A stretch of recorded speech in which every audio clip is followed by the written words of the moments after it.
Hey everybody, Bonehead for the Bonehead podcast, and welcome to Print to Pitch. This is our series where we have a look at everything 3D printed for Blood Bowl. Teams, star players, big guys, stadiums, dungeons, anything that we think we can use for Blood Bowl, we'll probably be featuring in this show. So we are going to be having a look at another team here from Torchlight. This is their March release, and it is a full-on Lizardman team. It is called the Torchlight Razor Scale Rippers.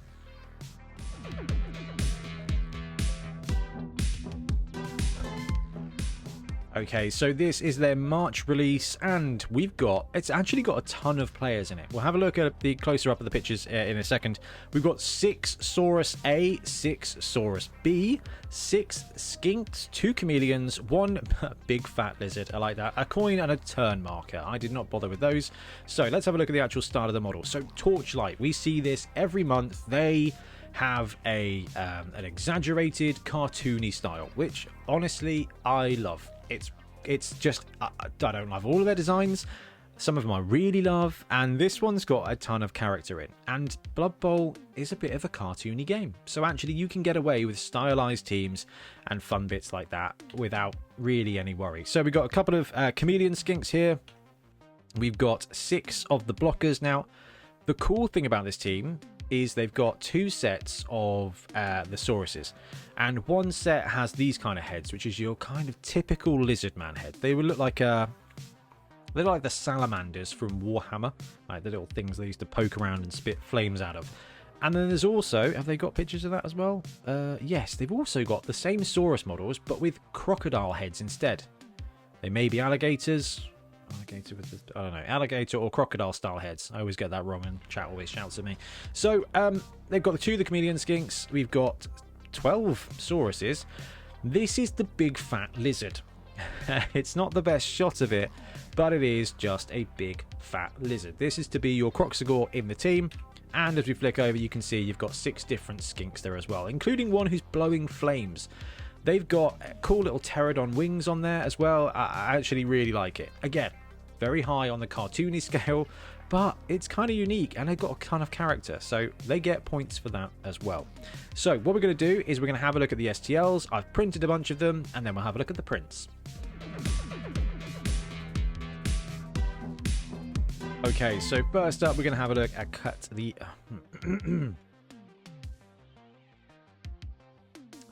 Okay, so first up we're going to have a look at a couple of the Sauruses. Now, this is Saurus 1A and Saurus 1B. So I picked those because I thought that would be the best way to look at the 2 different head styles, but they are actually different sculpts. So that's fine. We can still work with this. So on the right-hand side, you've got the classic lizard style pose. And on the left-hand side, we've got the crocodile head instead. So these do not look like the Games Workshop version of Sauruses.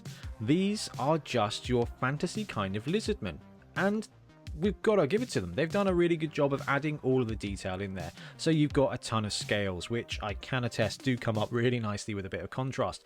You've got nice beaten metalwork, and as is true of Torchlight's cartoony style, you've got a large head with the kind of exaggerated features, and for some reason, they've always got large hands and large fists as well. It's kind of like if Popeye was a lizard man, how would the team look? And you know what? It's pretty fun. This team is definitely not going to be to everybody's taste, but it is well executed, and you cannot take that away from them. And as we look at the back detail as well, you've got a bunch of skulls, and you've got like the metal collar things on their ankles and their wrists that really evokes that Lizardman thing. You've got some fun little spikes, and again a lot more scale work on there. So they've executed really well. You've got those 2 different head styles, which is quite good. I'm a big fan of the crocodile style. I think that's pretty fun. It's slightly different than what we see. So that's the ordinary head style, which is kind of lizardish. Let's try our luck with B and see if this one pulls off. There you go. No, that's not really done anything different. Alright, so they're not labelled as clearly as they'd like, but I don't really care because they're good fun. I want to see one more crocodile head. Come on, can we get one more crocodile head? Let's zoom it round. Yes, okay, this is perfect. So, actually looks kind of like a war dog, doesn't it? You've got that kind of skeleton, pointed nose head, and I think it's really good. I mean, they've got giving you the flexibility to choose the head style, I think is just really good. And that's the benefit of us doing 3D printing, is if we want something bigger or smaller, we scale it up or down. If we want two of a thing, we mirror it using the mirror button. And when they do this, I mean, you know, these guys do this with the alternate heads. Brute Fun does this with a bunch of alternate sculpts, you know, one with two heads, one with one head, that kind of thing in a release. It gives us a lot of flexibility to choose exactly what it is that we want and print just that. So let's get rid of this guy. We'll grab a couple of the skinks now. Actually, we'll grab the chameleons because they're right there. So let's grab a couple of the chameleon skinks so we can have a look at those. Ooh, that one's popped right up. Here we go. So let's scroll it around a bit and you can see. So the design of the little skinks, they've got spindly legs, they've got the classic tails, you've got spindly arms, you've got big torchlight hands, and then you've got some really nice detail on the actual chameleon face. Now, this really does evoke that chameleon look. They've got the kind of periscoping eyes there as well, and if anybody was told to look for the chameleon on your team, that would be absolutely bang on. And again, with all that head ridge detail there, it's going to come out really nicely on the print, and if you do any kind of dry brush or contrasting, that detail is going to pop really nicely, so you're going to end up with a really effective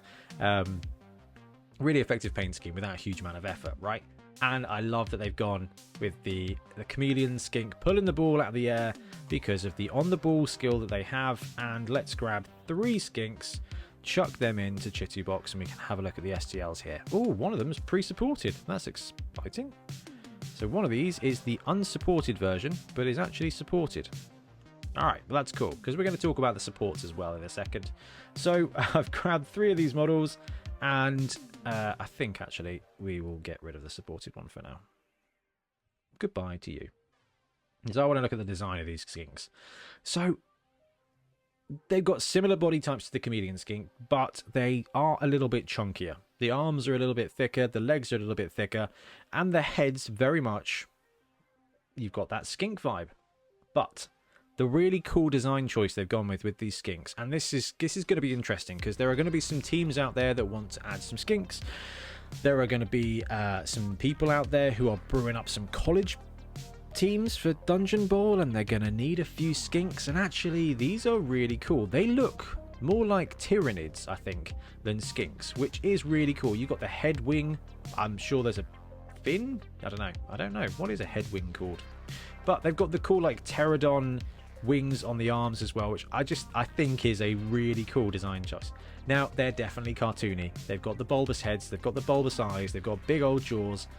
But again, I like the wings, I like the style. I actually really like the design of this team. So plenty of detail on there. So whatever you choose and however you want to do it, you are going to be able to paint them up nicely. Let's grab a couple of the pre-supports here.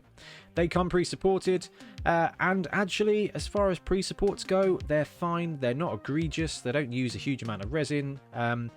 Models like this are quite tough to support. So you can see here with this amount of teeth, supporting with light supports is still quite challenging.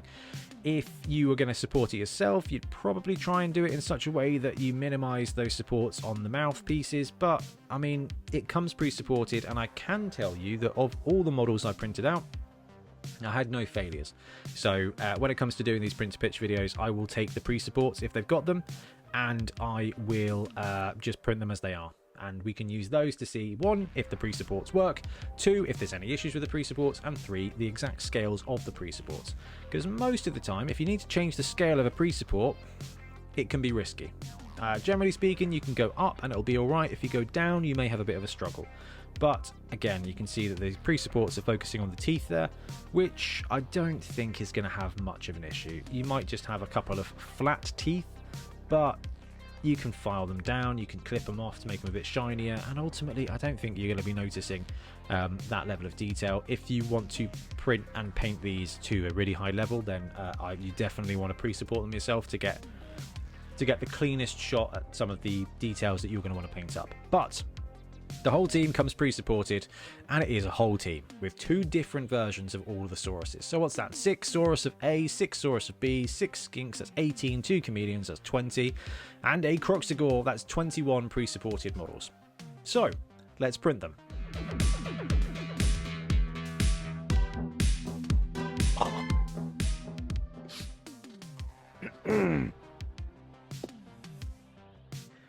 Okay, so let's have a look at some of the prints. I printed these out on the Saturn II, and like I said, I used their pre-supports. Now, we do have some slightly painted versions, so we can see the detail a little bit better, but I just wanted to kind of show off that we'd printed all the different models, and even there you can see we used the pre-supported versions, and we knew that there was going to be some kind of teeth damage, but it's not that bad.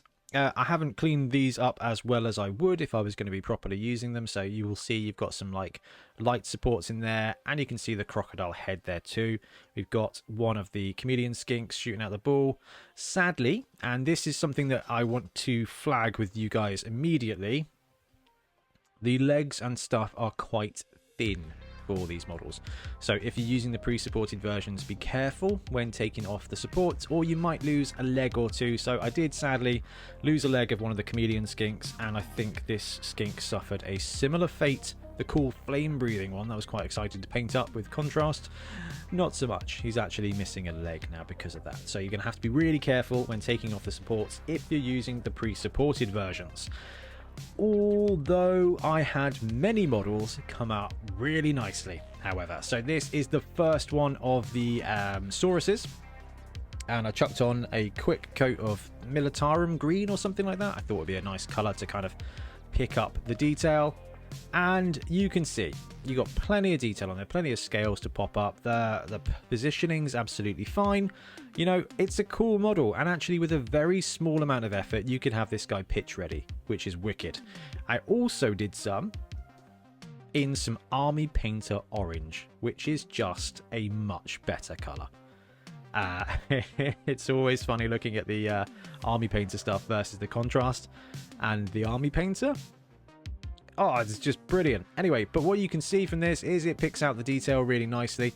Even the kind of minor scale detail on the back there, just one coat of speed paint has picked that all out. So realistically, if you wanted to run this on the pitch, all you got to do is paint the armor, pick out a couple of details, and he's ready to go, which is really nice. And that is a testament to the posing of the model and the detail of the model.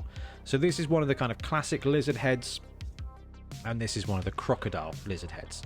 They've both got their advantages. You can print 3 and 3, you can mix them up, and really you can just choose. And I love that. That's like just, I want to say minimum effort on the kind of way of the sculptors, but it's nothing. It's not minimum effort. They've put a lot of effort into it, and it's minimum effort from us to get to choose. So we'll do scale comparisons in a second, and there's a reason for that. But I mean, I do like this. I like this a lot, and mostly because of the orange, I think. Let's go to the chameleon skink. So I printed out both the chameleon skinks. One of them lost a leg, and the other skink here, again, everything we said about the face detail pops up really nicely. The posing is a little bit unnatural, but I don't care even in the slightest. It doesn't look stupid. He's got plenty of mounting points for the base. Yeah, this is a perfectly fine model for Blood Bowl, and a little bit of that Astra Militarum kind of picks out all the details nicely. The Militarum was actually quite a bit of a watery paint. I was a bit disappointed with it. This guy, however, flipping 1 point on the base with a very skinny little leg. That is going to be a risky pose. However, it is a very cool pose, and it kind of shows off those wings. And I've got 32mm bases here. You can see that it's just, he's just sprinting along. And if you've played against skinks, then actually this guy sprinting along makes a sadly very much amount of sense with that one. So he's good to go as well. And I also did one in the orange. This dancing guy is wicked, and it just shows how much better Army Painter Orange is than Games Workshop Astra Militarum Contrast Green, because you can see all the little details, all the little scales that they've got on them. No matter how deep the detail is, it's been picked out, and that is a really nice model and a really nice kind of bit of contrast job there. So really like that. Then you've got the big fat lizard, who is fat but not as big as I was expecting, and this is the last model we'll check out before we go to a size comparison. Again, quick coat of contrast. I've missed a few bits, but it doesn't really matter. You can still see a ton of the detail, and that's what's great about all of these models. There's loads of the little scales. It adds a lot of depth without adding any effort, which is value. And you got good posing. Like good posing, he definitely looks like a brawler. So we'll start with a chameleon. We'll start with the chameleon. It's a cool model. The pose is fine. Oh, let's do a scale comparison now with a size 2 goblin. Chameleon's a size 2. This is Grot Brady. You may know him from the series. Actually, the chameleon feels small. And when you look at the mass, he is probably all right. I feel like the skinks, and I feel like this guy is a little bit on the small side when it comes to comparing him to other models. But the Games Workshop, like goblins, are kind of chunky, right? It's got big old armor on. Height-wise is about right. As you look at the overhead from a mass point of view, this guy outmasses him quite a lot. But again, this is an armored-up goblin, and you know, goblins are tough. But for size 2, he's probably right. It feels quite small. And when you print it out and put it on a plate, he does feel quite small. He's not much bigger than a snotling. I can't get my snotlings because they're all the way over there, but he's not much bigger than a snotling. So your mileage may vary, but the scaling of the chameleon, again, you might want to tip it up just a little bit. The skink is smaller than the Games Workshop skink. I don't actually have my lizard team to hand because I have no idea where it is. I just used the brute fun one, and I figured that wouldn't be very useful to show a scale comparison. Now, he looks and feels a bit smaller than the Games Workshop skin, and it might be just because it's kind of a thin sculpt, and the same is kind of true of this guy. It's not so bad, and when you line him up next to Grot Brady, from a mass point of view, they are down a bit. They look like they're strength 1.5 instead of strength 2. And where these models are a little bit flimsy, it's not going to take a lot to damage them, especially because they've got individual mounting points. I can't stress how much I love this guy with that orange paint, though, so I like that. That's cool. So, yeah, size-wise, I might want to tick him up a bit, but you know what I'm like on this channel. I always like to tip up the scale a bit. It makes your models just bolder and more survivable, and I don't think that's a bad thing. Compared to the goblins, who are scale 2, actually not too bad. Let's grab a size 3 model. Let's grab the human. Yeah, he's smaller. He's definitely smaller in all kinds of ways, and I didn't bring a strength 1 piece over to compare, but again, your snotling's going to come up to, I don't know, maybe his chest, like the top, maybe his neck. So again, you might want to scale him up a bit, but they're not bad, which is fine. Not the skinks, anyway. The Sauruses, who are your strength 4 bruisers, dude, they're tiny. They are tiny. If you bring a skink in, let's bring our orange boy back. This is strength 4. This is strength 2. And they are not much different. Like, I would see this guy being a small strength 3 player. And let's bring in the human. So this is your strength 4 Saurus versus a strength 3 Imperial Nobility player. The Nobility player looks bigger. This guy could be a skink. So you definitely need to ratchet up the scale for these guys. And I'm not talking 110% to make them bigger. I'm talking 125% to make them actually worthy of Sauruses. And as I bring in a Black Orc blocker here, you're going to see that this is just tiny. For a strength 4 Saurus, this is tiny. The sculpting's great, the posing's fine, but the sizing is too small for the Sauruses. And that's not just me saying, scale it up. This is too small to be a human. Therefore, he's too small to be a strength 4 piece. And let's bring the better orange sculpt in here, because it's just, I really do like that. Let's compare him to the Black Orc. Dude's tiny. Like, dude is tiny. And you're definitely going to want to scale it up a bit. Could be strength 3. I could see him go strength 3 against this guy. We've got the overhead, that's not too bad, but definitely not strength 4. So definitely going to want to scale up your Sauruses, or Saurii. And then you got the big fat Crocs, who is bigger than a human lineman. I will give you that. And has got a lot more mass than a human lineman. Which is, I'll give you that as well. But you bring out a Black Orc, and he's about the same size as a Black Orc. And the Black Orc is a strength 4 piece. The Croxagore is supposed to be a dominant, big lad on the pitch. It needs to be bigger than a Black Orc. He's a bit bigger than a Black Orc. But, this is a bit harsh. Again, couldn't find the Games Workshop team. Oh, dear. What I did find was Glottal Stop. Glottal Stop, Games Workshop, Croxagore, he is strength 6. This is the Torchlight Croxagore, he is strength 5. this is a difference that is somewhat noticeable. So again, you're going to want to scale this guy up. You're going to want to scale him up, and again, 120% probably. So when it comes to the scalings, the skinks are okay. I'd probably hit them up 110 just for more survivability, because this leg here is going to struggle with gameplay. It's being all right. It's quite resilient. Your crocs, your sauruses are cool, but they need a good chunk of upscaling. 125%. We'll give them a nice heads height there, and they'll be kind of mass similar to a black orc at that point. And the crocs, yeah, 120 again, because he needs to be bigger than a black orc. These guys need to be at least as big as the black orc, and they are not. So that is my advice for scaling with these scaly boys. And there you have it, another cartoony team from Torchlight. And like I said at the top of the video, this is not going to be everyone's taste. Some people are going to look at this and go, that is awesome, they're really cartoony, and they've got a lot of charm. All the Torchlight teams have got an amount of cartoony charm to them, straight back to their very first dwarf team with the big old lips, and then the corn team, which is still my favourite corn team. And you've got this. The skinks have got a lot of character, and there's a lot of cartooniness to them. I like the choice of heads here with the sauruses. Croxagor's okay. There are much better Croxagors out there. There are much better kind of yeah, the Croxagors you can upgrade, but as a cohesive team you get plenty of choice, and if you like the style, then it's going to work brilliantly. And we've already seen that they take contrast and speed paint brilliantly well. But you must look at your resizing, and if you're going to resize, because we're resizing not just a little bit, we're resizing a reasonable amount, you're probably going to want to support them as well on your own. That way you're going to end up with some more robust models. You're going to end up with them be more just kind of representative of what they are on the pitch as well. Those sauruses are too small to be just... my second edition dwarves would not be scared of this guy. It's a good model. It's a good model and a good orange. I really like it.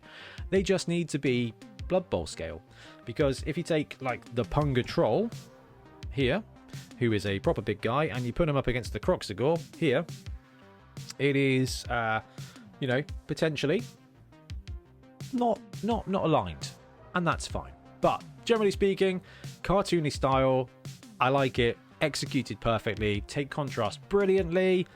You're going to want to scale them up to match, you know, Blood Bowl figures.